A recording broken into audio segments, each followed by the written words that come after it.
pronoun, Hello but often everybody. listed. Welcome back. My name is 6. Ankit Jain. Ours, I'm an first English person teacher. plural. The This responsibility is going ours. to be our 7. 32nd Theirs, class. third person plural. In every The class, victory was we theirs. come with a And new 8. topic, Whose, and you also interrogative, enjoy whose is learning this, that topic. used for So asking. today, again, we are Key going to learn a differences, new topic, pronouns versus which is going adjectives, to be determiners. quite impressive Possessive and interesting pronouns because stand alone and the replace topic which nouns, I am going to e.g., teach you the house today, is theirs. that is going to be very Possessive useful for adjectives, everybody in determiners, their modify communication, nouns in and their come before them, language, e.g., without their house is using this big. term which I am just going to teach you today. I think the language is incomplete. So without wasting time, let's get started. Class number 31 में आप लोगों ने क्या सीखा था? English language में मैंने जब अपनी क्लास को स्टार्ट किया था तो आपको सबसे पहले मैंने आई के बारे में पढ़ाया था, पर्सन में. इन्हें मैं अपनी लैंग्वेज में पर्सन बोलता हूँ. इंग्लिश के लैंग्वेज में से आप लोग सब्जेक्ट भी बोलते हैं, प्रोनाउन भी बोलते हैं. इस क्लास में हम क्या सीखने वाले हैं तो सुनना ध्यान से. जितने भी पर्सन इंग्लिश में होते हैं, जैसे आई, यू, ही, शी, इट, ये हमने क्लास नंबर 1 से लगाकर 30 तक इन्हीं के बारे में बात करी. क्लास नंबर 31 में मैंने 2 पर्सन और इंट्रोड्यूस किए थे, 2 वर्ड, वी और दे. मुझे लगता है उस क्लास को आपने अच्छे से देखा होगा और अच्छे से समझा होगा. अच्छे से समझिएगा. इस क्लास में मैं आपको क्या पढ़ाने वाला हूं, ये जितने भी पर्सन इंग्लिश में होते हैं इन्हें हम पर्सन्स बोलते हैं.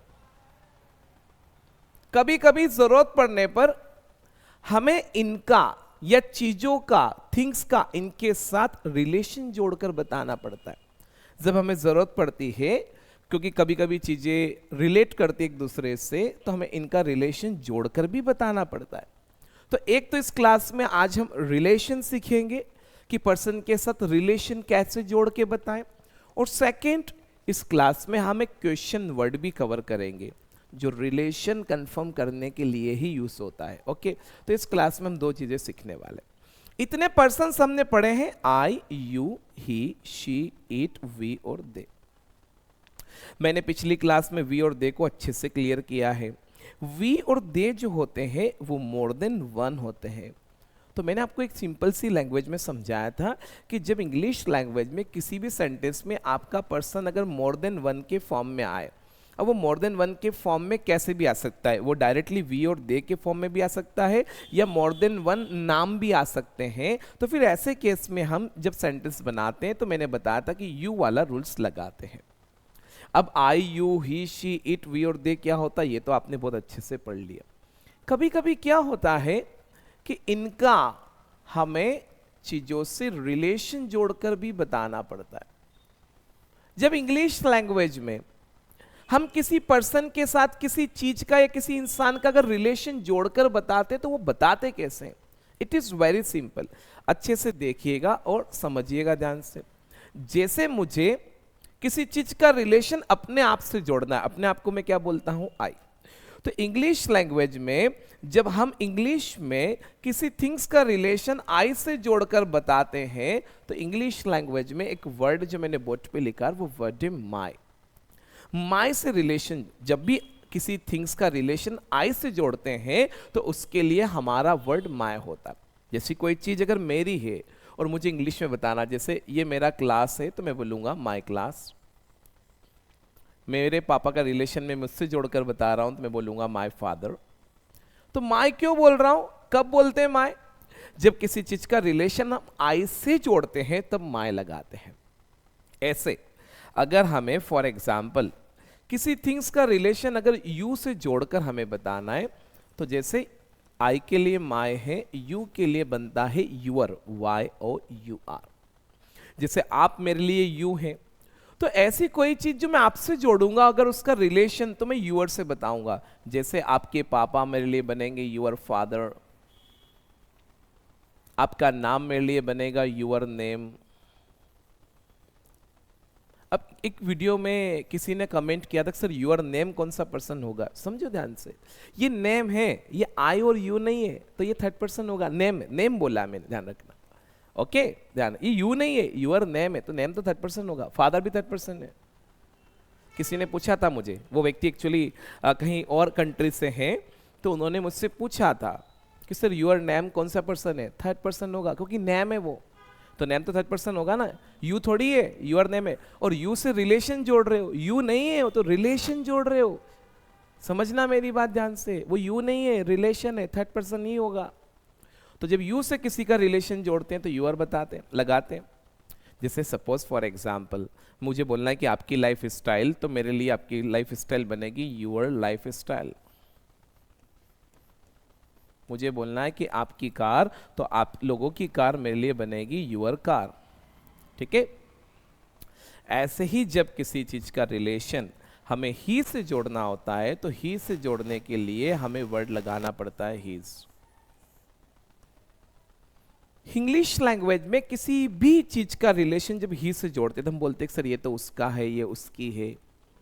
जैसे मुझे बोलना है कि उसके पापा, अब मेरी बात समझना, हिंदी पे मत जाना, मुझे बोलना है कि उसके पापा, और जिसके पापा अगर वो व्यक्ति ही है तो ऐसा बोलेंगे हिज फादर। मुझे बोलना है उसकी मम्मा, अब मम्मा फीमेल, उससे लेना देना नहीं है, ये किसी व्यक्ति की मम्मा है और जिसकी मम्मा है वो व्यक्ति ही है, तो ऐसा बोलेंगे हिज मदर। तो पीछे आने वाले व्यक्ति से डिसाइड नहीं हुआ, ये आगे आने वाले व्यक्ति से डिसाइड हुआ है, जिससे रिलेशन जोड़ रहे हैं अगर वो ही है तो इसलिए बोलेंगे हिज मदर, हिज फादर। मैंने बोला सर उसका करियर, हिज करियर, उसकी लाइफ, हिज लाइफ। लेकिन कब बोलेंगे हीज, जब हम जिस व्यक्ति के बारे में बात कर रहे हैं वो व्यक्ति अगर ही है, यानी थर्ड पर्सन है और ही है। अगर वो व्यक्ति थर्ड पर्सन है और फीमेल है तो फिर वहां पे हम लोग ही यूज नहीं करते हैं, हर यूज करते हैं। मैं क्यों बोलता हूं कि हिंदी पे मत जाइए, हर जगह ट्रांसलेट मत करिए, ताकि हिंदी से, जैसे हिंदी हीज और हर दोनों की सेम है। हिज फादर का भी मतलब होता है उसके पापा और हर फादर का मतलब भी होता है उसके पापा। पर हम हर फादर कब बोलते हैं, जब कोई व्यक्ति थर्ड पर्सन हमारे सामने है और वो फीमेल है और उस फीमेल व्यक्ति के पिताजी के बारे में बात कर रहे हैं, तब हम बोलते हैं हर फादर। आ रही बात समझ में? मैं किसी फीमेल के बारे में बात कर रहा हूं थर्ड पर्सन, और मैं बोल रहा हूं फॉर एग्जाम्पल कि उसकी मम्मा, तो बनेगा हर मदर। कोई मैरिड वुमन है फॉर एग्जाम्पल और मैंने बोला कि उसका बेटा, तो बनेगा हर सन। तो इससे डिसाइड नहीं होता है ये हर, ये जिस व्यक्ति से रिलेशन जोड़ रहे उससे डिसाइड होता है, ये ध्यान रखना। ऐसे ईट का, जब किसी थिंग्स का किसी से रिलेशन जोड़कर बताते हैं तो उस केस में हम लगाते हैं इट्स। यहां आपको समझना बहुत जरूरी है। देखो क्या लिखा है मैंने, ITS, इसका प्रोनाउंसिएशन इट्स है। अब देखो इंग्लिश लैंग्वेज में यहां आपको कुछ सीखने को मिलेगा, अच्छे से देखना। इंग्लिश लैंग्वेज में जब आप इट्स बोलते हैं तो आपके पास इंग्लिश में दो तरह के इट्स होते हैं। एक ये जो लिखा है मैंने ITS, ये क्या काम करता है, ये रिलेशन बताता है। क्या बताता है? रिलेशन। ये किसके बारे में रिलेशन बताएगा? जब हम किसी थिंग्स के बारे में बात कर रहे हैं तब उसका। हिंदी तीनों की सेम है, हिज का मतलब भी उसका होता है, हर का मतलब भी उसका होता है, और इट्स का मतलब भी इसका और उसका होता है। ये चीज ध्यान रखना। लेकिन ये कब बोलेंगे जब बात इट के बारे में, ये कब बोलेंगे जब बात शी से रिलेट कर रही, और ये कब बोलेंगे जब रिलेशन ही से। ही से रिलेशन जोड़ेंगे तो ही से, शी से जोड़ेंगे तो हर है, और इट से जोड़ेंगे तो इट से। लेकिन इंग्लिश लैंग्वेज में देखो दो इट्स हैं हमारे पास, एक ये भी है ITS। जब IT इट के साथ एपोस्ट्रोफी में हम एस लगाते हैं तो इसका भी प्रोनाउंसिएशन इट्स ही होता है, बट इन दोनों में डिफरेंस है। ये IT और एस डायरेक्टली जुड़ा हुआ, इसमें एपोस्ट्रोफी नहीं है। ये क्या बताता है? रिलेशन। जैसे मैं एग्जांपल दूंगा, सुनना ध्यान से। लेकिन IT और इट के साथ एपोस्ट्रोफी में एस जो है वो एक शॉर्ट फॉर्म है किसी टाइम वर्ड का। देखो सुनना, ये पर्सन है, I, you, he, she, it, we और they। इनके साथ अलग अलग वैरायटी में अलग अलग टाइम वर्ड लगते हैं।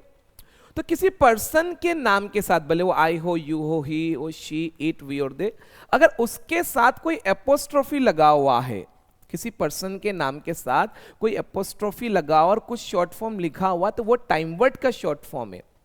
सब टाइम वर्ड के शॉर्ट फॉर्म होते हैं। जैसे आप देखना मेरी बात, ये ऐसा आई लिखा और साथ में ये लिख दिया, तो ये एक शॉर्ट फॉर्म है। किसका शॉर्ट फॉर्म है? एम का, आई एम। आई लिखा है, इसके साथ ऐसे एपोस्ट्रोफी में दो डंडे लगा दिए, एल, तो ये क्या है? ये आई के साथ विल लगा हुआ है, आई विल। ही लिखा हुआ है और ही के साथ ऐसे लगा दिया, तो ये ही के साथ क्या है? इज। अब यहां सीखना आप लोग, इंग्लिश लैंग्वेज में अलग अलग टाइम वर्ड के अलग अलग शॉर्ट फॉर्म होते हैं। ओके, जैसे एम को ऐसे बताते हैं, विल को डबल एल से बताते हैं, है ना? ऐसे फॉर एग्जाम्पल हेड और वुड को डी से बताते हैं। हैव को फॉर एग्जाम्पल जैसे आई के साथ अगर आपको हैव लिखना है तो ओनली वी से बताया जाएगा। तो हैज को कैसे बताते?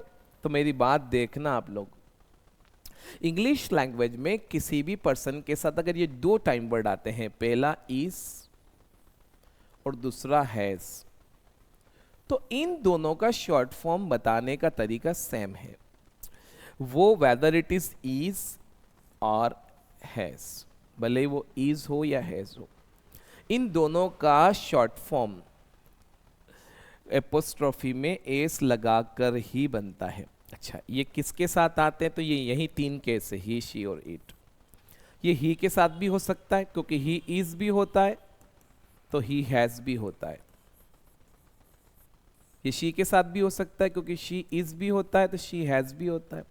और ये इट के साथ भी हो सकता है क्योंकि इट इज भी होता है और इट हैज भी होता है। लेकिन इज कब? वर्क इन प्रोग्रेस और नॉन एक्शन। हैज कब? जब ये वर्क फिनिश शो करता है। अब आपको कैसे पता चलेगा कि ये इज है कि ये हैज है? तो इसके पीछे आने वाली टर्म से, है ना? जैसे कैसे पता चलेगा कि ये जो एपोस्ट्रोफी में एस लगा हुआ है ये इज है या हैज है? तो देखो, इसके पीछे अगर मान लो कोई एक्शन लिखा है और आईएनजी आ गया तो समझ लेना कि ये इज है, और इसके पीछे किसी एक्शन का थर्ड फॉर्म है तो समझ लेना कि ये हैज है। आ रही बात समझ में? ये ध्यान रखना, ये चीजें समझना। ओके, बट एक चीज और मैं बताता हूं, कभी कभी इंग्लिश लैंग्वेज में एक इज के बाद भी थर्ड फॉर्म आता है जब सेंटेंस आपका फॉर एग्जाम्पल पैसिव होता है। अब वो पैसिव सेंटेंस में अपने कोर्स में लगभग बहुत लेट पढ़ाता हूँ। मैं किस पैटर्न से पढ़ा रहा हूँ? जैसे मैं अपनी ऑफलाइन क्लासेस को पढ़ाता हूँ, उसी स्टेप उसी अप्रोच के साथ I am going ahead. Okay, तो इस अप्रोच के साथ अगर आप सीखना चाहते हैं, पूरा कोर्स कंप्लीट करना चाहते हैं, तब मेरा वीडियो आपके लिए काफ़ी वर्थ है, ये चैनल आपके लिए काफ़ी वर्थ है कि अगर आप पूरा कंप्लीट कोर्स करना चाहते हैं, इस अप्रोच के साथ सीखना चाहते हैं कि आपके पास लैंग्वेज का नॉलेज हो, तो जितने भी वीडियोस आएंगे, आई कांट प्रॉमिस, है ना, बट जितने भी वीडियो आएंगे, जितने भी, मेरी कोशिश रहेगी as many as I can. Okay, अब वो भले 70 हो, 75 हो, 80 हो, 85, 90, जितने में बना सकूँ, जितना मुझे नॉलेज है। अच्छा, मैं उतना ही पढ़ा सकता हूँ जितना मुझे आता है। और मैं तो हमेशा अपनी क्लास में यही बोलता हूँ, I often tell in my class, कि मुझे वही आता है जो मैंने सीखा है। मुझे पूरी इंग्लिश नहीं आती है और मैं ऐसा बोल ही नहीं सकता हूँ, क्योंकि मुझे वही आता है जो मैंने सीख रखा है। सबको वही आता है। जैसे इंडियन कोई फॉर एग्जाम्पल मॉम है तो खाना बनाती है, हर मॉम खाना बनाती है, जो भी लोग, तो ऐसा तो नहीं उनको सारी डिशेज बनाते आती हो दुनिया की। हो सकता है जैसे मेरी मदर को केक बनाते नहीं आता है, हो सकता है मेरी वाइफ को पिज़्ज़ा बनाते नहीं आता, तो ऐसा हम ये एक्सपेक्ट नहीं करें। तो ये एक गलत धारणा है कि सर मैंने उस टीचर से क्वेश्चन पूछा और वो इसका जवाब नहीं दे पाया। अरे प्रभु, वो एक ह्यूमन है, इंसान है, लिमिट है उसकी, वो नहीं दे पाया। हाँ, अगर कोई टीचर ऐसा बोस्टिंग कर रहा है कि मुझे दुनिया का ज्ञान है, मुझे सब आता है, और फिर पूछ लिया, तो वो बात हो सकती है, आपका क्वेश्चन भी सही हो सकता है। लेकिन सुनो ध्यान से, एक टीचर की सोच कैसी होना चाहिए कि मुझे उतना ही आता है जितना मैंने सीखा, और सबको उतना ही आता है जितना, जिसमें मैंने 5 किताब पढ़ी तो मुझे 5 किताब का ही ज्ञान है। अब किसी ने 20 पढ़ी तो उसको 20 का ज्ञान है, किसी ने 100 पढ़ ली तो उसको 100 का ज्ञान है। और ज्ञान तो देखो सीखने से बढ़ता है, ये बात ध्यान रखना। किसी भी व्यक्ति के पास नॉलेज है तो कहीं से भी लीजिए, किताबों से लीजिए, लोगों से जुड़िए, लोगों से सीखिए, अच्छे अच्छे टीचर्स, मेंटर्स फॉर एग्जाम्पल, उन लोगों से और कोई बुराई नहीं, सीखने से जीवन में बदलाव आता है। तो ये चीज़ ध्यान रखना। तो यहाँ पे दो केसेस है। इस इट्स का मतलब, इसमें जो एस लगा हुआ है इसका मतलब इज भी है और हैज भी है। अब देखो आपको पता है कि इसके साथ दो चीजें आती है, एक तो एक्शन में क्या आता है आईएनजी, और एक नॉन एक्शन भी आता है। जैसे मैंने एक सेंटेंस बोला कि इट इज रैनिंग, तो उसको शॉर्ट में बोलेंगे इट्स रैनिंग। तो इस केस में जब मैंने बोला कि इट्स रैनिंग तो ये इज है क्योंकि आईएनजी आया। अब दूसरा सेंटेंस मैंने बोला कि इट्स अ पेन, क्या बोला, इट्स अ पेन। अब इस केस में पेन नॉन एक्शन है और पेन ईट होता है, इसलिए मैंने इज लगाकर सेंटेंस बनाया। नॉन एक्शंस के ऊपर मैंने बहुत अच्छा वीडियो बना रखा है, जिन लोगों ने नहीं देखा वो जरूर देखें। कोई भी व्यक्ति जब मेरे बीच में किसी भी वीडियो को फॉर एग्जांपल अगर कहीं से भी उठाकर अगर देखना शुरू करता है तो मेरी उससे रिक्वेस्ट है कि देखो हो सकता है डायरेक्ट मेरा वीडियो समझ में नहीं आए, क्योंकि ये वीडियो नंबर 32 है, हो भी सकता है समझ में आ जाए। तो वैसे समझ में तब आता है जब आप 10 से 15 मिनट उसको देते। जैसे आप किसी मूवी में गए हो और आपकी स्टार्टिंग की 15 मिनट की मूवी मिस हो गई है और आप जाकर बैठ गए, तो it will take minimum 10 to 15 minutes to get adjusted. आपको 10 से 15 मिनट तक समझ में नहीं आएगा क्योंकि आगे का निकल गया ना, तो या तो आप अपने आसपास वाले को डिस्टर्ब करोगे। At that moment you need to have some patience, और आप जब 15 मिनट उसके साथ बिताएंगे फिर आपको लगेगा हाँ, you will start becoming familiar. हर चीज के साथ ऐसे ज़्यादा जल्दी आदमी को ओवर रिएक्ट नहीं करना चाहिए, टाइम लेना चाहिए। लाइफ को हमेशा सिंपल रखें, बहुत सिंपल रखें, तो कोई कंफ्यूजन ना हो। मेरा ऐसा ही नेचर है, नॉट ओनली टीचिंग का, मेरा जीवन जीने का भी तरीका ऐसा ही है। I keep everything simple in my life.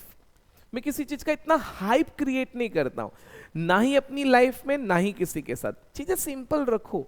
For example आपको कोई चीज अगर मिली है तो उसको आप संवारिए, रखिए, आपके पास वो बनी रहेगी। तो दो केस में ये इज होगा, एक केस में ये हैज होगा। हैज की पहचान होगी जब पीछे कौन सा फॉर्म है, थर्ड फॉर्म। ठीक है, तो ये छोटी छोटी चीजें जो मैं आपको समझाना चाह रहा था। तो क्लियर हुआ है इस इट्स और इस इट्स में डिफरेंस। अब ये वाला इट्स कैसे यूज आएगा जो ऊपर लिखा है रिलेशन वाला, तो समझो सिंपल सी भाषा में, जब आप कोई किसी चीज के बारे में बात कर रहे हैं और वो क्या है, ईट है, तो उससे लेकर किसी उस चीज से लेकर अगर आप कोई रिलेशन जोड़कर बता, जैसे मैं एक एग्जांपल देता हूं, मेरे हाथ में एक पेन है। अब ये पेन क्या है, ये पेन ईट है, ठीक है। अब देखो फॉर एग्जांपल इस पेन से लेकर बहुत सारी बातें, इस पेन का एक पॉइंट है, इस पेन का एक प्राइस होगा, है ना, इस पेन की फॉर एग्जांपल क्वालिटी होगी। ये मेरा टच पैनल लगा हुआ है, अब ये टच पैनल क्या है, ईट है। अब इससे लेकर मैं कोई बात कर रहा हूं, जैसे मैं मुझसे लेकर किसी चीज का रिलेशन जोड़ता हूं तो मैं काय से बताता हूं, माय से। जब बोलता ना सर ये तो मेरा, जैसे मैंने बोला मेरा शर्ट, माय शर्ट, है ना। मैंने बोला मेरी घड़ी, माय वॉच, तो मैंने क्या बोला, इसका पॉइंट है, किसका, इट का है ना। तो इसका जब मैंने बोला कि इसका पॉइंट, अब इससे लेकर बात हो रही है, तब आपको बोलना पड़ेगा इट्स। तो ऐसे बोलिएगा इट्स पॉइंट। ये एक ऐसी मिस्टेक इंग्लिश में बच्चे बहुत करते हैं। इस इट्स की जगह बहुत बच्चे इट्स, इस वाले इट्स को यूज कर लेते हैं, इट्स पॉइंट। अब यहां पे आप देखिए लिखने में ज्यादा होता है, बोलने में तो पता नहीं चलेगा आपने कौन सा इट्स बोला है। यहां आप देखिए जब आप ये बोल देते हैं कि इट्स पॉइंट, बोलना तो ये है कि इसका पॉइंट। अब इसको अलग करके देखिए तो ये बनेगा ऐसे, कैसे बनेगा, इट इज पॉइंट। अब ये क्या मीनिंग हुआ है, देखो इट इज पॉइंट, ये पॉइंट है, मुझे तो बोलना है कि इसका पॉइंट है ना, आ रही बात समझ में, तो ये गलत हो जाएगा ये वाला इट्स अगर बोल दिया तो ध्यान रखना। जैसे मुझे बताना कि इसका प्राइस, तो क्या बोलेंगे, इट्स प्राइस। आई बात समझ में। मैंने बोला फॉर एग्जाम्पल कि इसका बेल्ट, तो बोलेगा इट्स बेल्ट। इसका सेल, इट्स सेल, ये वाला इट्स से बनाएंगे। जैसे मेरा ये पैनल लगा हुआ है, टच पैनल है, तो मैंने बोला इसका टच, किसका टच, इस पैनल का टच, तो बनेगा इट्स टच। एक्चुअल क्या होता है जब हम बोलते हैं ना इट्स, जैसे मैंने बोला कि इट्स टच, तो इट्स टच का मतलब होता है the touch of this panel. क्या मतलब होता है? The touch of this panel. जैसे मैंने बोला फॉर एग्जाम्पल कि इट्स पॉइंट, यानी किसका पॉइंट? इस पेन का पॉइंट। तो एक्चुअल मतलब क्या होता है? The point of this pen. क्या मतलब होता है? The point of this pen. उसको हम शॉर्ट में क्या बोल रहे हैं? Its point. Are you getting my point? तो ये ध्यान रखना। तो ये बहुत अच्छा टॉपिक है, बहुत ही बढ़िया टॉपिक है। मेरी कोशिश रहेगी कि इस टॉपिक को एक्चुअली मैं 2 पार्ट में पढ़ाऊंगा, क्योंकि इसमें एक्चुअली टोटल 5 पोर्शन होते हैं। आपने अगर फॉर एग्जांपल कभी इंग्लिश का नॉलेज लिया है या इंग्लिश पढ़ी होगी, आजकल हर व्यक्ति इन चीज़ों के टच में, मार्केट हर चीज़ बहुत ओपन है आजकल फॉर एग्जांपल। तो इसमें इसे इंग्लिश लैंग्वेज की टर्म में प्रोनाउन बोला जाता है। तो उसमें अब 5 वैरायटीज़ होती है। सब्जेक्ट होता है, ऑब्जेक्ट होता है, रिलेटिव प्रोनाउन होता है, रिफ्लेक्सिव होता है, पोजेसिव होता है फॉर एग्जांपल।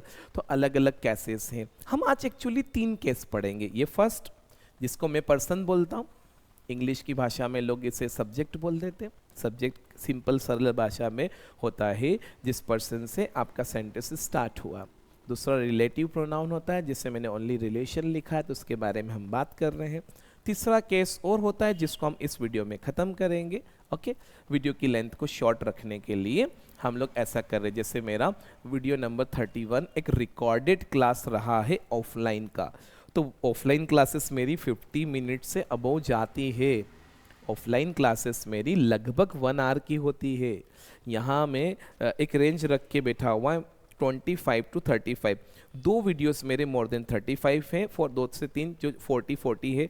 लास्ट वाला वीडियो मेरा 53 अबव गया। उसका रीज़न ही ये रहा है कि वो एक ऑफलाइन क्लास का रिकॉर्डेड वीडियो है। अब ये वीडियो मैं ओनली यूट्यूब के लिए ही रिकॉर्ड कर रहा हूँ, तो ये लेंथ बनेगा नहीं। तो क्या बनेगा? इट का इट्स। आगे बढ़ते हैं वी का। तो वी का किसी चीज़ से रिलेशन जोड़ते हैं तो बनता है आर। OUR को आप लोग आवर ना बोले, इसका प्रोनाउंसिएशन आप लोग ये जनरेट करें, आर। ठीक है, ये कब बोलेंगे? सुनो, देखो, जब when you are only talking about you, जब अपने खुद के बारे में बात कर रहे हैं तो आप माय से बता दें। वी कब बनते हैं? सिंपल और सरल भाषा में वी का मतलब होता है कि जब आई के साथ कोई और मर्ज हो गया है, कि किसी और के साथ आई भी उसमें शामिल हो गया, अब वो अकेला नहीं है, तब हम लोग वी बन जाते हैं। और वी का जब रिलेशन जोड़ते हैं तब उससे हम बोलते हैं आर। जैसे मैंने बोला कि ये तो हमारी ड्यूटी है, तो हमारी ड्यूटी बनेगी आर ड्यूटी। हमारी जिम्मेदारी आर रिस्पॉन्सिबिलिटीज। हमारी लाइफ आर लाइफ। हमारा करियर आर करियर। ये मैंने बोला कि ये हमारा कंट्री है, आर कंट्री। सेंटेंस भी बाद में बनाएंगे, अभी मैं छोटी छोटी बातें कर रहा हूँ, इनको हम सेंटेंस में भी इंप्लीमेंट करेंगे। तो इससे आप आर बोलेंगे। लास्ट, लास्ट क्या बचा है? तो दे बचा है। दे का जब किसी से रिलेशन जोड़कर बताते हैं तो लगाते हैं देयर, THEIR, देयर। देयर के साथ भी कंफ्यूजन इंग्लिश लैंग्वेज में, क्योंकि इंग्लिश में 2 देयर है, एक THERE है और एक THEIR, दोनों में डिफरेंस है। ये देयर एक्चुअली प्लेस को डिनोट करता है। When we talking about place, तब हम लोग THERE देयर को यूज करते हैं। लेकिन ये देयर THEIR बताता है रिलेशन। क्या बताता है? रिलेशन। कब लगाएंगे देयर? देयर कब लगाएंगे? तो देयर हम तब लगाएंगे, सुनना ध्यान से, जब आप किसी चीज का किसी पर्सन से किसी चीज का रिलेशन जोड़ रहे हैं, और जिन पर्सन से रिलेशन जोड़ रहे हैं जब वो मोर देन 1 है। कैसे हैं? मोर देन 1, तब वहां रिलेशन जोड़ने के लिए देयर यूज करते। अगर वो 1 है और मेल है तो हीज लगाते, फीमेल है तो हर लगाते। लेकिन जब वो मोर देन 1 है तब उनके लिए हम देयर यूज करते हैं। ध्यान रखना, क्या लगाते हैं? देयर। ध्यान रखना। जैसे मैंने बोला उसके पापा, तो हिज फादर। अगर कोई शी है और बोल रहा हूं उसके पापा, तो हर फादर। लेकिन 2 बच्चे हैं और मैंने बोला कि उनके पापा, तो वहां पे बोलना पड़ेगा देयर फादर। ये ध्यान रखना। ओके, तो ये छोटी छोटी चीजें जो हमें समझने की जरूरत है। देखो, हिंदी ठीक है, अच्छी बात है, बट चीजों को समझे, ना कि रटें। ये बात ध्यान रखना, आप चीजों को समझें तो चीजें आसान बनेगी। जैसे हम एक सेंटेंस बनाते हैं, मेरा पहला सेंटेंस देखिएगा, मुझे बोलना है कि ये मेरा पेन है। अब देखो, है तो ये पेन है, पर इसका रिलेशन में मुझसे जोड़ रहा हूँ। इंग्लिश लैंग्वेज में अगर सुनना ध्यान से कोई थिंग्स है, तो या तो उसको आप इट से रिप्रेजेंट करते हो या THIS दिस से रिप्रेजेंट करते हो। पेन जो है वो नॉन एक्शन है, पेन जो है वो क्या है, नॉन एक्शन है। तो आप लोग यहाँ पे फॉर एग्जाम्पल एमिजार यूज करेंगे, और इट और दिस थर्ड पर्सन होते हैं तो इनके साथ इज आएगा। तो या तो ऐसा बोलेंगे इट इज, अब ये पेन मेरा है तो क्या बनेगा, माय पेन। या तो बोलूंगा इट इज माय पेन, या फिर बोलूंगा दिस इज माय पेन, दोनों राइट है। अगर मुझे बताना है कि सर ये मेरा पेन है, तो या तो बोलूंगा इट इज माय पेन, या फिर मैं बोलूंगा दिस इज माय पेन। ठीक है, आ रही बात समझ में? कोई एक सेंटेंस जैसे मैंने बोला फॉर एग्जाम्पल कि ये मेरी बुक है, मेरे हाथ में एक बुक है। फॉर एग्जाम्पल मुझे बताना कि सर ये मेरी बुक है, तो या तो बोलूंगा इट इज माई बुक, या फिर बोलूंगा दिस इज माई बुक। इस क्यों लगाया, क्योंकि जो चीज मैं बता रहा हूँ वो नॉन एक्शन है, और नॉन एक्शन के साथ लाइफ में एमिजार टाइम वर्ड यूज होते हैं। इंग्लिश लैंग्वेज में इस THIS दिस और IT इट दोनों के साथ सेम रूल्स है। ठीक है, ये चीज समझना ध्यान से। अब सपोज फॉर एग्जाम्पल मुझे अगर किसी से, जैसे सपोज एक एग्जाम्पल लेते हैं, मैं क्लास में बैठा हुआ हूँ, मैं किसी दिन क्लास जब छोड़कर गया, तो मैं जब अपनी टेबल से उठा तो मुझे अपनी टेबल पे एक पेन रखा हुआ मिला। अब वो पेन मेरा नहीं था, तभी तो मैं किसी और से पूछूंगा। वैसे सबसे पहले उस व्यक्ति से जाकर पूछूंगा जो मेरे पास में बैठा हुआ था, ये मेरे पीछे या आगे बैठा हुआ था। मैं अपने हाथ में वो पेन लेकर गया और उस व्यक्ति से जाकर पूछा कि सर ये आपका पेन है क्या? क्या पूछा मैंने? ये आपका पेन है क्या? अब देखो कैसे पूछेंगे, पेन नॉन एक्शन है फॉर एग्जाम्पल, और ईट या दीज है तो टाइम वर्ड इज आएगा, तो क्वेश्चन कैसे बनेगा, इज। या तो आप दिस से बनाइए तो बोलेंगे इज दिस। अब देखो वो व्यक्ति मेरे लिए जिससे मैं पूछ रहा हूं वो क्या है, यू, तो क्या लगाना पड़ेगा, योर, तो ऐसे बनेगा इज दिस योर पेन। ऐसे पूछेंगे आप लोग, इज दिस योर पेन। मैंने बोला कि सर ये आपकी बाइक है क्या? कोई बाइक मेरे सामने पड़ी है और वो व्यक्ति बाइक के पास खड़ा हुआ, तब मैंने पूछा कि आपकी बाइक है क्या, इज दिस योर बाइक। आप चाहे तो इट से भी पूछ सकते हैं, इज इट योर बाइक। अब देखो यहां आपको प्रैक्टिस करना है, अपनी तरफ से सेंटेंस बनाना है। आप इसको ट्राई करेंगे, एक दो एग्जाम्पल मैं दूंगा सेंटेंस बनाने के लिए, वो आप कमेंट बॉक्स में भी जरूर आप लोग लिखेंगे। फॉर एग्जाम्पल बनाइए एक सेंटेंस बनाइए अब दिस से कि सर ये मेरा रिमोट है, ये आपको बना के बताना, और इसका क्वेश्चन भी बनाना है कि सर ये आपका रिमोट है क्या, ये काम आपको करना है, समझना ध्यान से।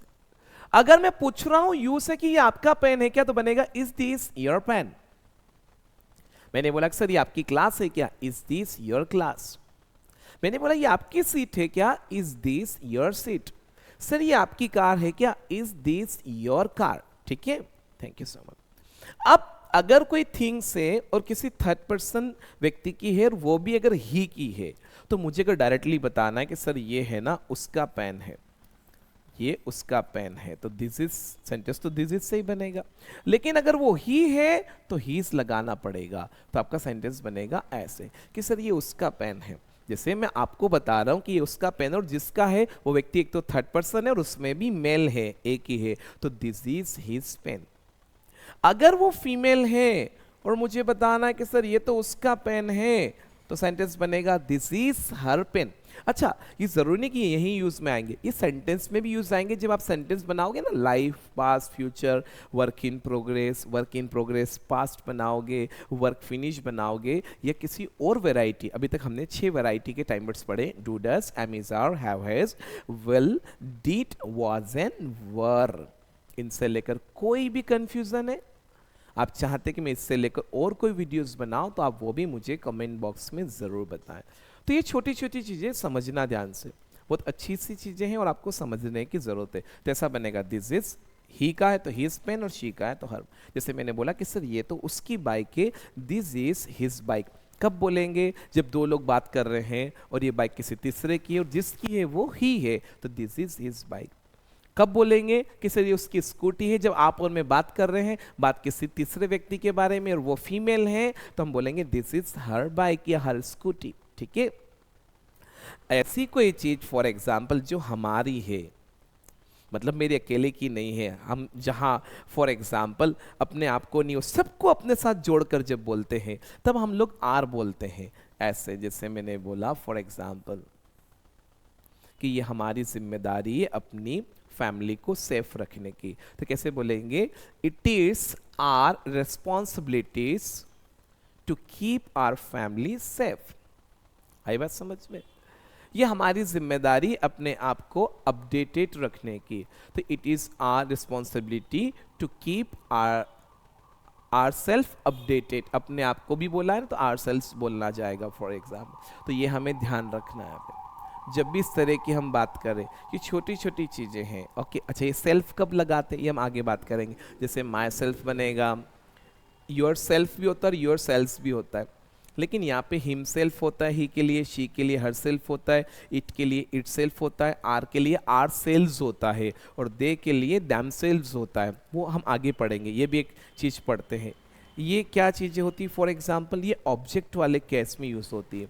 मैं अलग अलग वीडियो बनाऊंगा, एक वीडियो में पढ़ाना पॉसिबल इसलिए नहीं कि वीडियो बहुत ज़्यादा लेंदी हो जाते हैं तो फिर बच्चे देखते नहीं हैं, तो इसलिए मैं इस मिस्टेक्स को अवॉइड कर रहा हूँ। फॉर एग्जाम्पल वैसे तो देख लेते हैं, जिनको सीखना उनके लिए कोई इश्यू नहीं। ठीक है, तो मैंने बोला कि सर ये तो हमारी कार है, तो बनेगा इट इज़ आवर कार। मैंने बोला सर ये हमारी फैमिली है, it is our family. Sir ये हमारी रिस्पॉन्सिबिलिटीज़ है, इट इज़ आवर रिस्पॉन्सिबिलिटीज़। मैंने बोला सर ये हमारा घर है, इट इज़ आवर हाउस। ये हमारा स्कूल है, इट इज़ आवर स्कूल। लेकिन ऐसी कोई चीज़ बता रहे हैं जिसका रिलेशन दे से है, तो बनेगा it is there. It is there. There कब बोलेंगे? जिस चीज़ का रिलेशन एक से ज़्यादा लोगों से है, वो थर्ड पर्सन है लेकिन एक से ज्यादा लोगों से, तो वो फिर आपके लिए दे बन जाते हैं। क्योंकि जब वो मोर देन वन होते हैं तो उनको हम ही नहीं बोल सकते, भले वो दो मेल है वो दे ही बनेंगे, अगर वो दो फीमेल है तो भी दे ही बोला जाएगा, तो बनेगा इट इज देयर। ठीक है, जैसे कहीं कोई कार रखी हुई है, मैं आपको बता रहा हूं, लेकिन वो जो कार है फॉर एग्जाम्पल, उस कार में से मैंने दो लोगों को उतरते हुए देखा है और दोनों लोग एक ही फैमिली से हैं। आपने कहा सर ये कार किसकी है? तो मैंने बोला ये उनकी है। अब वो दोनों पास में ही खड़े हैं, तब मुझे बोलना पड़ा कि it is there car. It is there car. It is से भी बोल सकते हैं, तो दिस इज से भी बोल सकते हैं कि दिस इज देयर कार या इट इज देयर कार। देखो ये तो हमने बताते सीखा है कि बताएंगे कैसे, कौन सी चीज का रिलेशन कैसे जोड़ के। अच्छा आप सोच रहे हो कि सर आपने इट से लेकर कोई एग्जाम्पल नहीं दिया, बताता हूं मैं। एक एग्जाम्पल देखिए, फॉर एग्जाम्पल इट से लेकर कैसे एग्जाम्पल बनेगा। तो ये सेंटेंस के बीच में बहुत यूज में आते हैं। फॉर एग्जाम्पल इट्स कब बोलेंगे? When we are talking about it. Its कब बोलेंगे? जैसे हीज कब बोलेंगे? When we are talking about he. Her कब बोलेंगे? When we are talking about she. So its कब बोलेंगे? When we are talking about it. जैसे मुझे एक सेंटेंस बनाना है, सुनना ध्यान से, मुझे बताना है फॉर एग्जाम्पल कि सर इसका पॉइंट अच्छा है। किसका? जो मेरे हाथ में, मेरे हाथ में क्या है? पेन, और पेन क्या है? इट। कैसे बोलेंगे? इट्स पॉइंट कैसा है? अच्छा है। अच्छा मतलब गुड, गुड मतलब नॉन एक्शन, गुड मतलब नॉन एक्शन। अब नॉन एक्शन के लिए तीन वर्ड है, एम, इज और आर। एम आई के साथ, आर यू वी और दे के साथ। अब तीनों के साथ है ना, क्योंकि मैंने वीडियो नंबर 31 में पढ़ा दिया है, फॉर एग्जाम्पल क्लास 31 में। तो आर किसके साथ? यू वी और दे के साथ। और इस किसके साथ? ही शी और इट के साथ। एक्चुअली ये इट है ना, पॉइंट है, ओनली एक ही है, तो ऐसा बनेगा इट्स पॉइंट इज गुड। ऐसा बनेगा कि सर इसका पॉइंट अच्छा है, इट्स पॉइंट इज गुड। मतलब एक्चुअल में ये क्या है? Its point, the point of the pen, कि सर पेन का पॉइंट बहुत अच्छा है, the point of the pen is good. ऐसा है ये, आई बात समझ में? जैसे मैं ये पैनल लगा हुआ है, ओके, तो मैंने बोला इसका टच अच्छा है, तो कैसे बोलेंगे? इट्स टच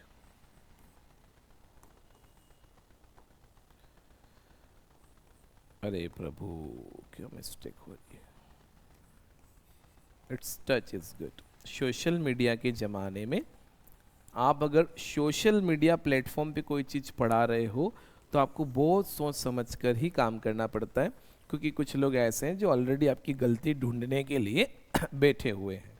सच है, सच है, बैठे हैं, वो इंतज़ार कर रहे हैं कि आप कब गलती करें और हम इस व्यक्ति को ट्रॉल करें।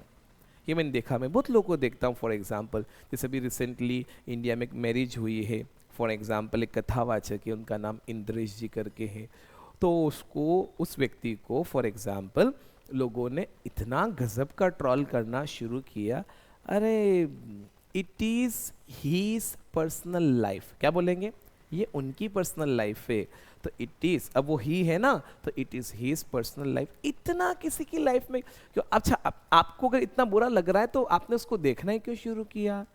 इतना किसी की लाइफ में डोंट गेट इन्वॉल्व, मत करिए, होना ही नहीं चाहिए। मेरी लाइफ में एक सबसे अच्छी चीज मैं बताऊं, फॉर एग्जांपल मैंने अपनी लाइफ को कैसे मैं अपनी लाइफ में बहुत जल्दी किसी से इन्फ्लुएंस नहीं होता हूं, प्रभावित नहीं होता, इतना सिंपल रखा हुआ है, रियली बता रहा हूं, इतना जल्दी नहीं होता हूं। मैं एकदम चीजों को देखकर इतना इन्फ्लुएंस नहीं होता, अरे सर उसका तो इतना बड़ा घर है, इतना बड़ा बंगला है, उसके पास मर्सिडीज है, ऑडी है, ये है वो, ना ना ना ना, ये है तो उसकी है, इट्स नॉट माइन, मेरी नहीं है, ये उसकी है। ठीक है, अच्छी, I appreciate each and everybody's efforts, मैं हर व्यक्ति के एफर्ट्स को अप्रिशिएट करता हूँ। आई अप्रिशिएट पीपल्स सक्सेस, मैं लोगों की सक्सेस को अप्रिशिएट करता हूँ और बिल्कुल प्रेज भी करता हूँ, ये मेरा नेचर है। ऐसा क्यों? सुनो ध्यान से। आजकल एक प्रॉब्लम है, आप नोटिस करना, फॉर एग्जाम्पल एक प्रॉब्लम है, लोग हैं ना, अपने आसपास के लोग या अपने साथ में जो लोग हैं, जब when they grow in their life, तो हम अप्रिशिएट नहीं करते हैं, हम प्रेज एडमायर नहीं करते हैं, कोई और उनको करता बट हम नहीं करते यूजुअली, कुछ केसेस में ऐसा मैंने देखा है। अब आपका जब टर्न आता है, व्हेन इट्स योर टर्न, तब आपको समटाइम्स ऐसा फील होता है कि यार एक्चुअली मैंने, I have done something, I have done some achievements, I have achieved something in my life, but जिन लोगों से मैं सराउंडेड हूं, they are not praising and admiring me. कहीं ना कहीं ऐसा आपको फील होता है। उसका रीजन क्या है? हो सकता है आपने पहले कभी किसी को नहीं किया हो, तो अब आपका टर्न आया तो nobody is doing for you, आपके लिए भी कोई नहीं कर रहा है, ये सच है। मैं कितनी बार कहीं अगर जाता हूं, फॉर एग्जाम्पल, जैसे सपोज आपको एक एग्जाम्पल देता हूं, 2 मिनट का टाइम और लूंगा, वीडियो वैसे लेंदी हो रहा है बट मैं बताता हूं। जैसे मैं लोगों के लाइफ स्टाइल से लेकर ज्यादा बात करता हूं, लाइफ लेसन्स पे, सुनना ध्यान से। जैसे कोई व्यक्ति किसी स्कूल में टीचर है, कोई व्यक्ति किसी कंपनी या ऑफिस में एक एम्प्लॉय है। अब देखो, कोई व्यक्ति किसी स्कूल में अगर एक टीचर है तो कहीं ना कहीं उसका एक ड्रीम जरूर होगा कि मैं एक टीचर से एक बड़ी पोस्ट पे जाऊं, सीनियर पोस्ट पे, वाइस प्रिंसिपल बनूं, ये बनूं, इंचार्ज बनूं, प्रिंसिपल बनूं। पर आप एक चीज नोटिस करना, अगर किसी स्कूल में इफ देयर आर 50 टीचर्स, कितने 50, तो 50 में से लगभग 50% यानी 25 टीचर्स ऐसे होंगे जो अपने सीनियर से हैप्पी नहीं होंगे इंटरनली। क्या नहीं होंगे? हैप्पी नहीं होंगे। ऑफिस में भी यही सीन होता है कि अब किसी ऑफिस में एक एम्प्लॉय है और आपके वहां पे बॉस हैं, ये है, तो आपको मैक्सिमम एम्प्लॉयज को अपनी बॉस की बातें अच्छी नहीं लगती। अरे आज बॉस ने बोल दिया आधा घंटा और एक्स्ट्रा रुकना पड़ेगा ये। अब उनमें से कुछ एम्प्लॉयज ऐसे हैं जिनको बॉस बनना है, उनमें से कुछ टीचर स्कूल में ऐसे हैं जिनको प्रिंसिपल बनना है। अब आप 2 मिनट के लिए सुनिए, जिस व्यक्ति से आपकी जम नहीं रही है, जिस व्यक्ति की आप बुराई कर रहे हैं, कल आपको वही बनना है। जिस बॉस से, जिस सीनियर से आपकी जम नहीं रही है, कल आपको वही बॉस बनना है। तो फिर अपने दिमाग में सेम चीज लेकर चलना कि जिस दिन मैं प्रिंसिपल बना, same concept will happen with me, कि मुझसे भी 50% लोगों की नहीं जमेगी। और आप चाहते हो कि जब आप प्रिंसिपल बने, जब आप बॉस बने, तब आपकी लोगों से जमे, आपके एम्प्लॉयज की, आपके जूनियर की आपसे जमे। तो आप अभी से अपना नेचर ऐसा रखेंगे, नहीं मेरा बॉस कैसा भी हो, मुझे अपने बॉस से हमेशा कॉप अप करके चलना है। मुझे अपने एज अ टीचर, अगर मैं किसी स्कूल में एम्प्लॉय हूं, तो मुझे अपने से सीनियर लोगों से हमेशा, क्योंकि आप तभी सीख पाएंगे आप तभी आगे बढ़ पाएंगे। वैसे आगे वही व्यक्ति बढ़ता है जिसकी लर्निंग हमेशा कंटिन्यू है। ये मेरा पर्सनल एक्सपीरियंस रहा अपने जीवन का। मैं इन चीज़ों पे ज़्यादा काम करता हूँ, मुझे अच्छा लगता है। ऐसे बोलेंगे इसका टच अच्छा है, इट्स टच इज़ गुड, ठीक है। तो ये ऐसे यूज़ होगा। और भी वीडियोस बना लेंगे इन चीज़ों के ऊपर, और भी टॉपिक है हमारे पास कवर करने के लिए। तो ऐसी बहुत सारी चीज़ें हैं सीखने के लिए, ठीक है। तो कैसे यूज़ हुआ समझ में आया। अब यहाँ हम एक क्वेश्चन वर्ड कवर करते हैं। यहाँ हमें एक क्वेश्चन वर्ड कवर करते हैं। फॉर एग्जाम्पल कैसे, जैसे ये तो मैं बता रहा हूँ फॉर एग्जाम्पल के सर ये मेरा है तो इट इज़ माई पेन, ये उसका है इट इज़ हिज पेन, ये शी का तो इट इज़ हर पेन, ये वी का है तो इट इज़ आर पेन, ये दे का तो इट इज़ देयर पेन। आई बात समझ में। तो हम लोगों ने ऐसा बना लिया, यू के लिए बनेगा इट इज़ योर पेन। देखो it is your pen positive है और is it your pen question है, ठीक है। अब कभी कभी ऐसा होता है कि हमें पता नहीं कि ये पेन किसका है। मैं अपने टेबल से जब उठा तो मुझे पेन मिला। एग्जाम्पल सुनना, स्कूल लाइफ में बहुत हुआ होगा, आप रिलेट कर पाएंगे। आप कितनी बार स्कूल्स में ऐसा होता था कि जब क्लासरूम खाली होता था तो वहाँ जो लास्ट में जो टीचर बचते थे, स्कूल जब खाली होता था क्लासरूम, तो उनको कभी कभी कोई रबर मिल रहा है, शॉर्पनर मिल रहा है, पेंसिल मिल रहा है, ऐसे मिलती थी चीज़ें। तो कितनी बार ऐसा होता था कि वो नेक्स्ट डे टीचर अपनी टेबल पर रखकर पूरी क्लास में हाथ में लेकर पूछता था, बेटा ये पेन किसका है, ये रबर किसका है, या ये पेंसिल किसकी है। अगर मुझे आपसे पूछना है कि ये पेन किसका है तो इस केस में मैं क्या पूछ रहा हूं, इस पेन का किस व्यक्ति से रिलेशन है। मैं क्या पूछ रहा हूं, रिलेशन। जैसे मुझे पूछना है कि रिमोट किसका है तो रिमोट का किससे रिलेशन है वो पूछना है। मुझे पूछना है कि सर ये बुक किसकी है, यानी ये किताब किसकी है, मतलब ये किताब किस व्यक्ति से रिलेट करती है। रिलेशन, रिलेट करने का मतलब होता है बिलोंगिंग्स, किससे बिलोंग करती है। रिलेशन का मतलब ही बिलोंगिंग्स होता है। रिलेशन के लिए हम कितनी बार ऑफ लगाते हैं बताने के लिए। जैसे मैंने बोला अक्षय कुमार की movie, the movie of Akshay Kumar, it means the movie belongs to Akshay Kumar, है ना। मैंने बोला कि दिस इज माई पेन, तो इसका मतलब है this pen belongs to me, this pen belongs to me. आई बात समझ में, ये ध्यान रखना। मैंने बोला कि this is my family, it means this family belongs to me, इस फैमिली का मुझसे रिलेशन है। अब सुनना ध्यान से, जब मुझे पूछना है कि सर ये पेन किसका है, यहां हम एक क्वेश्चन वर्ड सीखेंगे। देखो एक्चुअली अच्छी लैंग्वेज आप सीखना चाहते हैं तो थोड़ा पेशेंस तो रखना पड़ेगा। इतनी काय की जल्दी है, बहुत सारे लोगों को बहुत जल्दी अपने जीवन में जल्दी निकलना है, क्या नहीं, अच्छा लाइफ है। जब इंग्लिश लैंग्वेज में अगर हमें किसी भी थिंग्स का, जरूरी नहीं कि वो थिंग्स हो, कोई पर्सन भी हो सकता है, अगर वहां उस थिंग्स और उस पर्सन का किसी से अगर हमें क्या कंफर्म करना है, रिलेशन, तब उस केस में इस क्वेश्चन वर्ड को हम यूज करते हैं जो बोर्ड पे लिख रहे हैं, हुज, WHOSE, हुज। हुज करके इंग्लिश लैंग्वेज में क्वेश्चन वर्ड है। इसे कब यूज किया जाता है, जब हमें क्या कंफर्म करना है, किसी थिंग्स का किसी से रिलेशन और किसी पर्सन का किसी से रिलेशन पूछना है, तब इंग्लिश लैंग्वेज में हम हुज क्वेश्चन वर्ड यूज करते हैं।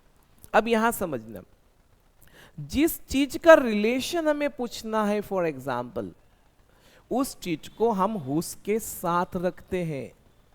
जैसे मैंने बोला कि किसका पेन तो बनेगा हुज पेन, मुझे बोलना है किसकी कार तो बनेगा हुज कार, किसका बर्थडे तो बनेगा हुज बर्थडे, है ना। अभी सेंटेंस बनाते 2 मिनट बाद, ये ध्यान रखना। किसकी शादी तो हुज मैरिज, किसकी स्कूटी तो हुज स्कूटी, किसकी बाइक तो बनेगा हुज बाइक, किसकी बुक तो बनेगा हुज बुक, ठीक। अब पूछना है कि सर ये पेन किसका है, ये पेन किसका है। पेन क्या है, तो पेन एक थिंग्स है, या तो ईट है या फिर दीस है। अब पेन ईट और दीस है, ये पेन है तो नॉन एक्शन है, तो ईट और दीस देखकर नॉन एक्शन के लिए आप लोग का टाइम वर्ड इज आएगा, तो हुज पेन आएगा, फिर क्या लगाएंगे, इज किसको देखकर लगाया कि पेन, पेन एक ही है और ईट होता है इसलिए। अगर ये मोर देन वन होता, इस पेन की जगह अगर पेन्स होता तो फिर इज नहीं आ रहा था, तो ऐसा बनेगा हुज पेन इज दिस, ऐसा बनेगा। सर ये पेन किसका है, हुज पेन इज दिस। अगला आप बनाइए बोल के, सर ये कार किसकी है, हुज कार इज दिस, ऐसा बनेगा। सर ये स्कूटी किसकी है, हुज स्कूटी इज दिस। किसका बर्थडे है, हुज बर्थडे इज दिस।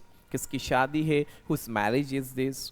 किसकी बाइक है सर ये, हुज बाइक इज दिस। और ये किसकी किताब है, हुज बुक इज दिस। अब यहां पे मैं एक चीज और सिखा देता हूं आप लोग को, सीखना ध्यान से। जब इंग्लिश में थिंग्स एक होती है तो यूजुअली ईट और THIS दिस से रिप्रेजेंट करते हैं, ओके। लेकिन जब ये एक से ज्यादा हो जाती है तो फिर इसे ईट और THIS दिस दोनों नहीं बोल सकते हैं, फिर उस केस में ये वाला वर्ड हम यूज करते हैं, THESE। अगर वो कोई थिंग्स है और मोर देन वन है तो THESE दिस का यूज किया जाता है। ये THIS दीज है और ये है दीज, इसका साउंड थोड़ा सा लंबा जाएगा, ये शॉर्ट है, these. This is a pen, आई बात समझ में। This is a remote, but दो है तो अब THIS वाला दिस नहीं, मोर देन वन है ना तो THESE वाला। अच्छा रिमोट तो अभी भी नॉन एक्शन है, तो यहां पे नॉन एक्शन के लिए वर्ड एम इज आर है, बट यहां अब ये मोर देन वन हो गए ना तो ऐसा बोलेंगे दिस। अब इज नहीं आएगा, क्या लगाना पड़ेगा, आर।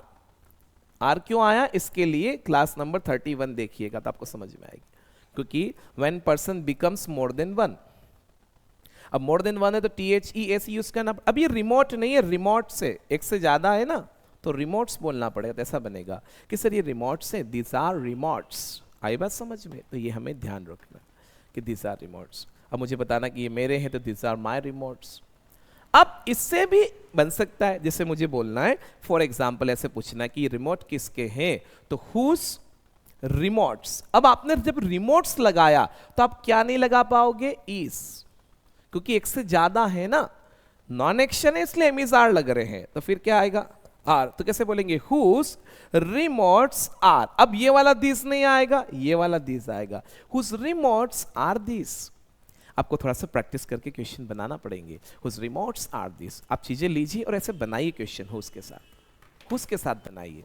तो एक क्वेश्चन वर्ड और कवर हुआ है, हुज फॉर एग्जाम्पल, ओके। और भी सेंटेंस बन सकते हैं, बहुत कुछ बन सकता है। बनाने के लिए इतना है कि एक टॉपिक पे 5 वीडियो बना सकते हैं, ये भी पॉसिबल है। सच बता रहा हूं मैं आपको, इतना है कंटेंट। आप the more you learn the better you become, जितना आप ज्यादा सीखते हैं उतना बेटर आप बनते हैं, ये चीज ध्यान रखना, ओके। और चीजों को सिंपल वे में सीखिए, आगे बढ़ाइए, उसको आगे एक्सटेंड करते जाइए, चीजों को बढ़ाते जाइए, मजा आएगा, ठीक है। तो कैसे बनेगा, ऐसे क्वेश्चन बनेगा हुज के साथ, किसी किसका पेन है, हुज पेन इज दिस, है ना। और एक से ज्यादा है तो हुज पेन्स आर दिस, ऐसे बन जाए। पर उस केस में कौन सा दिस लगाना है, THESE। आई बात समझ में, तो ये हमें क्लियर होना चाहिए। चलो तो इस वीडियो को हम यहीं तक रखते हैं। वीडियो मोर देन 48 मिनट्स का हो गया है। I hope you must have liked this, आपको मज़ा भी आया होगा, अच्छा भी लगा होगा। थोड़ा सा आप लोग प्लीज़ हमेशा चीज़ों को देखने के बाद, वीडियो को देखने के बाद कमेंट ज़रूर करें कि how did you like this video and how do you like the content. Please like the video, आप ज़रूर करें हैं, तब हमें थोड़ा सा पॉजिटिव फील होता है। वैसे मैं इतना जल्दी वो व्यक्ति नहीं, फॉर एग्जांपल कि डीमोटिवेट, वैसे डीमोटिवेट दुनिया का कितना भी बड़ा आदमी हो सकता है, कोई भी हो सकता है डीमोटिवेट। ध्यान रखना, लोग बोलते हैं हम डीमोटिवेट हो जाते हैं, हर व्यक्ति हो सकता है। बस उस डीमोटिवेशन से बाहर कितना जल्दी आप आते हैं वो आपके ऊपर डिपेंड होता है। तो उसके लिए आप मन से कितने मजबूत हैं। मान लो प्रधानमंत्री भी अगर एक चुनाव हार जाए तो कहीं ना कहीं 2 मिनट के लिए तो वो भी डीमोटिवेट हो जाएंगे, पर वो उस चीज़ से बाहर कितनी जल्दी आ रहे, ये उनकी एक क्वालिटी होगी। आई बात समझ में। तो आज के वीडियो में इतना ही सीखेंगे। एक क्वेश्चन वर्ड भी कवर किया हमने, रिलेशंस कैसे बताते हैं। रिलेशन का एक पार्ट और है, एक पार्ट और है रिलेशन का, है ना। आपने कभी कभी सुना हो, for example mine, yours, hers, है ना, देयर्स, आर्स, वो भी हम कवर करेंगे। फिलहाल आज के लिए इतना ही। Thank you for watching, see you in next video. Thank you.